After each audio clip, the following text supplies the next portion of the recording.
Claudine Hemingway is a descendant of famed writer Ernest Hemingway.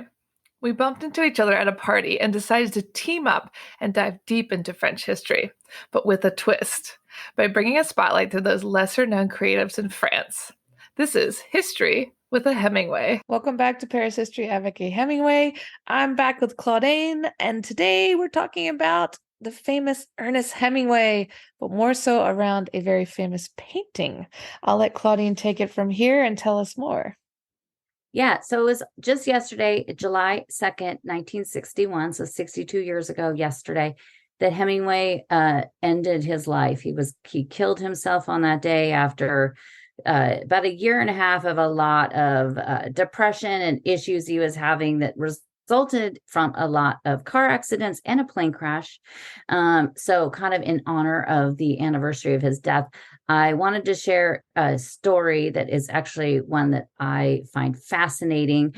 And it goes back and it involves Hemingway, his first wife, Hadley, and his fourth wife, Mary, the one I don't like. The one I don't like. This is one of the reasons why I don't like her. So when Ernest and Hadley Hemingway first arrived in Paris in 1921, in that December of 1921, at the beginning of March of 1922, they met Gertrude Stein. And Gertrude Stein advised the young couple that they should spend their money on art. And if you've seen Midnight in Paris, which is kind of an amalgamation of a bunch of different times in those characters' lives, Gertrude Stein is in there, and she's with Matisse, and she's telling, like she's buying some Matisse for a couple €100 or francs at that time, and telling Gil, like she's like, oh, he's like, well, can I buy a couple of those? Realizing 100 francs for a Matisse and knowing what those are worth now. Okay. So she did say, you should be collecting, spend your money on art. Don't spend it on clothes or food or anything. You should buy art. And so he at that time, and she also instructed him that he should be going to the Luxembourg to study the Cezanne paintings. And so she kind of really made him appreciate art a little bit more. And so he had met the Spanish artist Jean Miro in Paris. And Gertrude Stein took Hemingway to Miro's studio with André Masson on the Rue Blomet. And that is where he met the artist and saw him working on this landscape painting that was called The Farm. And he instantly kind of fell in love with it. She had purchased a couple paintings from Miro, and Hemingway bought a couple of small little postcards size paintings that he had done. And he said, he's like, this one painting, I really want this one. Can you hold on to it? And so he kept thinking about it. And he told Hadley about it. And he went to this opening at the Galerie Pierre, which was on Rue Bonaparte, and took Hadley there. And Hadley saw this painting of The Farm, and she agreed that, yeah, they thought it was pretty great. So in April 1925, when he first saw that painting, he spoke about it for days and days and days. And then on June 12th, when they went to his one-man show, saw it again, and he had said he'd sell it to him for 3,500 francs, which was far too expensive for what they were living off of and their inheritance from her uncle. But that didn't stop him. So that night he gave Miro a check that he had was equivalent about $200. That was the pay that he was given for the articles he was writing that summer. That night, on the roll of a dice and a flip of a coin, Shipman, who was a friend of his, he also really wanted this painting. Evan Shipman was a writer as well, and he said he really wanted it. And so they almost had to literally duke it out to figure out. And so the next day, Hemingway was able to come up with 500 francs more, and he came down and put that also on the painting. Wow, he really knew he needed to get that painting. Yeah, he really wanted it a lot. So he'd stop by there anytime he could, giving a little bit more money here and there until he owned the painting outright. And September 30th, 1925, and he took it home and gave it to Hadley for her birthday. Her 34th birthday was on November 9th of that year, and he gave it to her. And it is the most important part of the entire story is that he gave it to Hadley on her 34th birthday. So remember that. The painting hung above their bed at 113 Rue Notre Dame des Champs. That was the second location they lived after they moved from Carnet-le-Moine, and they had their son Jack in Toronto, and then moved back here, and that's where they were living. And they remind him of their better times of their life. That was before they went to Spain, and it was on that return trip from Spain that they decided to get divorced. Miro's farm was a landscape of his family's home near Barcelona, and I'll have pictures of this on my website. He painted in 1921. And it was his love letter to the place that he grew up and where he lived. The painting is 4 feet by 4 feet, and one of the best pieces that he said he had ever done. When he arrived in Paris, he brought it with him, and he showed it to an art dealer that told him he should just cut it up into smaller pieces and sell it. Whoa, I'm glad he didn't do that. I know, not very nice. When Hemingway and Hadley split up the next year in 1926, she told him to keep it, but he said, no, this is a gift for your birthday, and I want you to have it. And it remained with Hadley, and then her second husband, Paul, which we did a whole episode about her in the first year, so I'll put a link to that so you can listen to it. And they returned to Illinois. They moved back to Illinois in the 1930s, and they took the painting with them. While still in Paris, the Gallery Pierre attempted to repurchase it at a much larger profit, and Hemingway always replied to no, and he said, quote unquote, shove the $1,000 up your ass. That sounds about right. Hadley and Paul ended up loaning it at one point to the Art Institute of Chicago for many years, until Gallery Pierre asked again to borrow it on behalf of an art dealer in New York, asking Hemingway and not Hadley again, but this time he said yes. Hadley sent it to New York, but it would have no idea that it would be the last time she ever saw it again. It was stolen. It was, basically. After the loan, the farm returned to Hemingway in Key West and not to Hadley.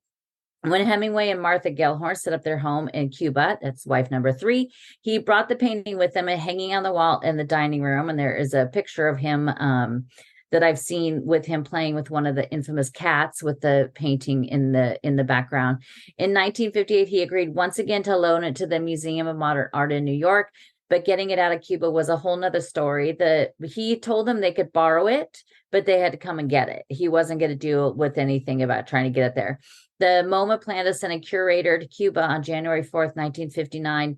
But little did they know Cuba was going to collapse and fall into a revolt on the final day in 1958. Oh, man. So, Hemingway called it off, and after a few weeks of negotiation, they tried again, and they promised that if it was destroyed, they would compensate him for it.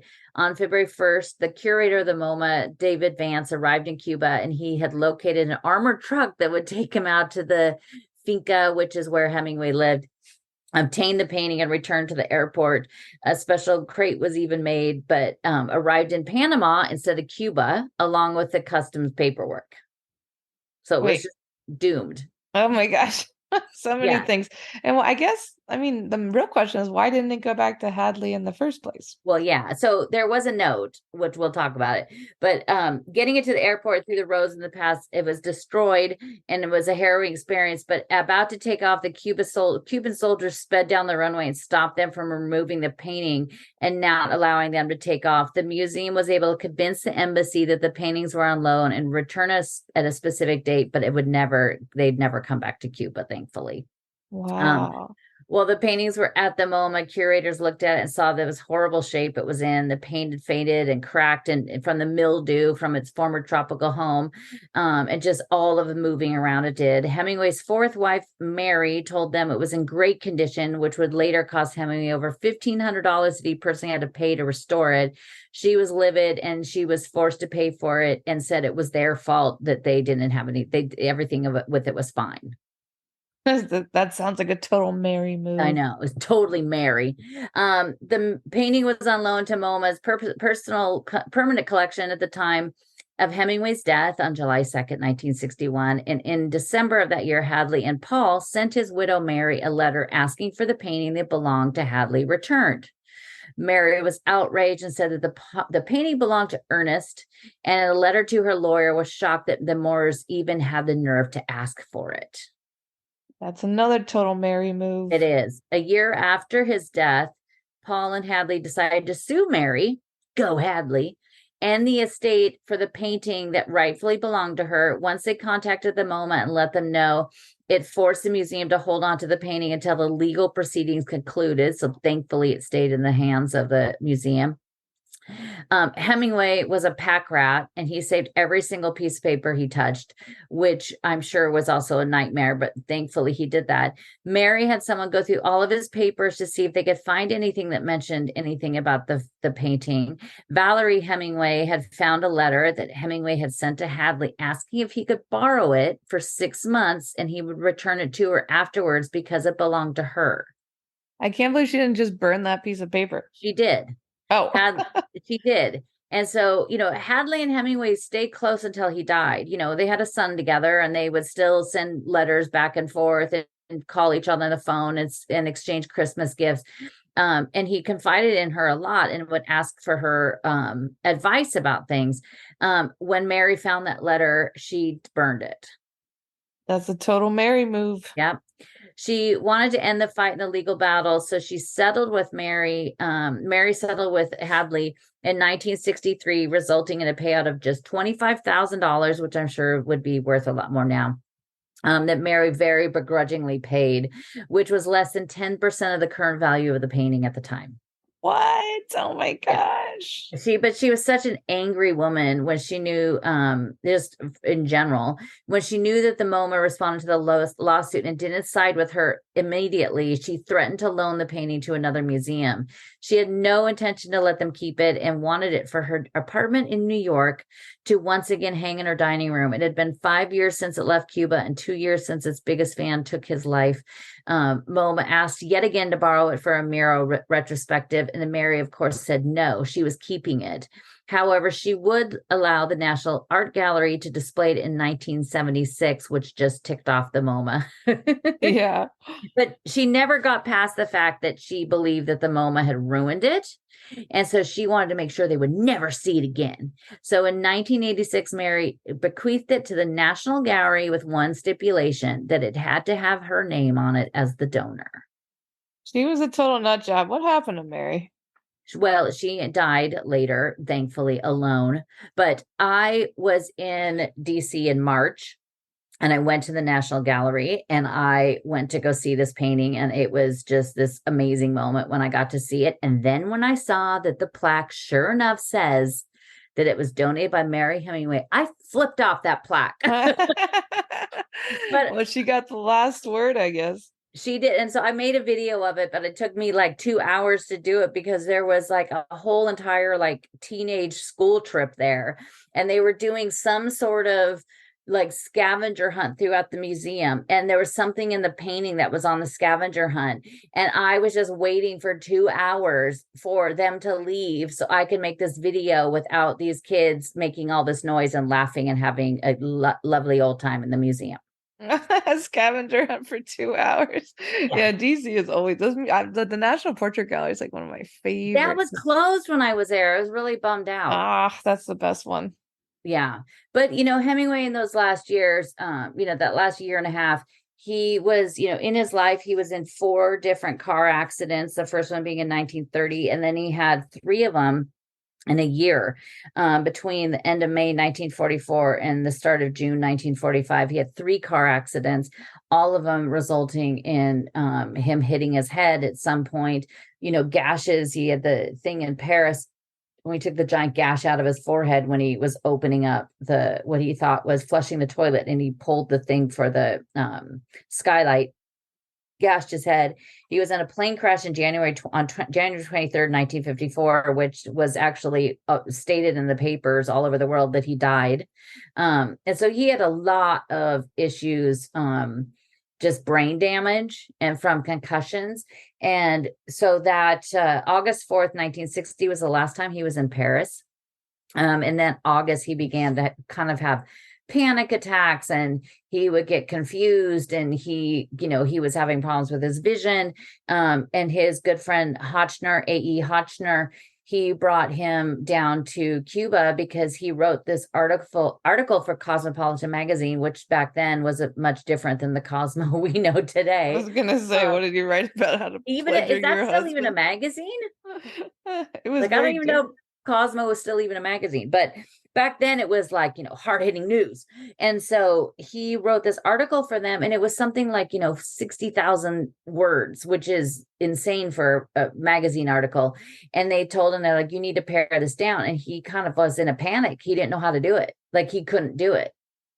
He just absolutely couldn't do it. All that So, brain damage. yeah, he called his friend A.E. Hotchner, and he came down and helped him do it. And Hotchner would also help him work on his screenplays. Hotchner was also the one that started Newman's Own with Paul Newman.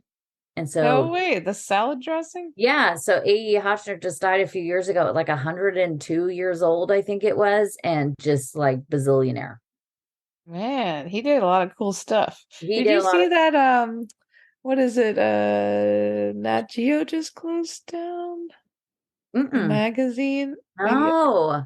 yeah, they just laid off the last 19 people. It's done. Oh, that's so Next year. sad. I know. I was like, I never thought that would close. I I couldn't believe remember it. we'd get those magazines every month when I was a kid. Yes, We I just wanted to loved to work for look them when I them. was a kid. I was like, Nat Geo, so cool. Oh, It's done. that's so sad. Yeah. Very sad. Um, yeah, well, I'm sure. I mean, and they just have that whole huge exhibition that's on the wall around Notre Dame that was done by a Nat Geo photographer.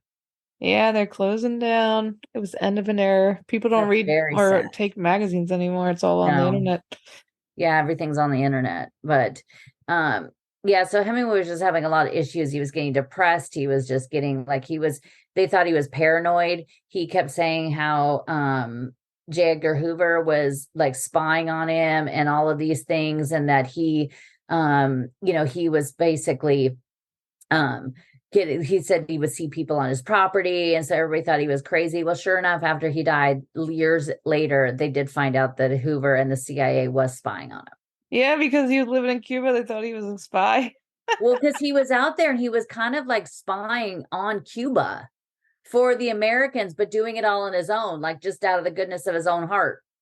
And Yeah, I remember that because everyone thought he was nuts. I was like, no, actually, they were watching. they were watching him. And so he just kind of started, and he had so many problems with his vision because of, he had double vision sometimes, and his years and years of drinking heavily and stuff and all of those things. So the first time he went to the Mayo Clinic, November 30th, 1960, for hypertension, he had an enlarged liver, he had all these issues, and then they gave him electric shock therapy, which they did that for about a month and a half. And then in beginning of 1961, he returned back to Idaho.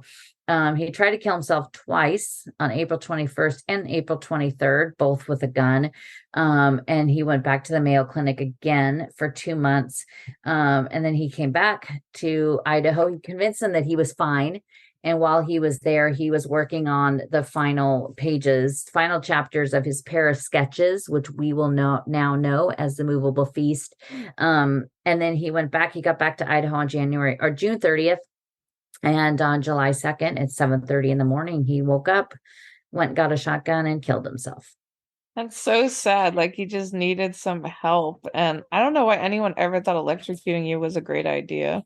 I don't know. I think that they actually still do it for some things, but that just doesn't sound great to me. Yeah, it doesn't sound like the best way. Uh-uh.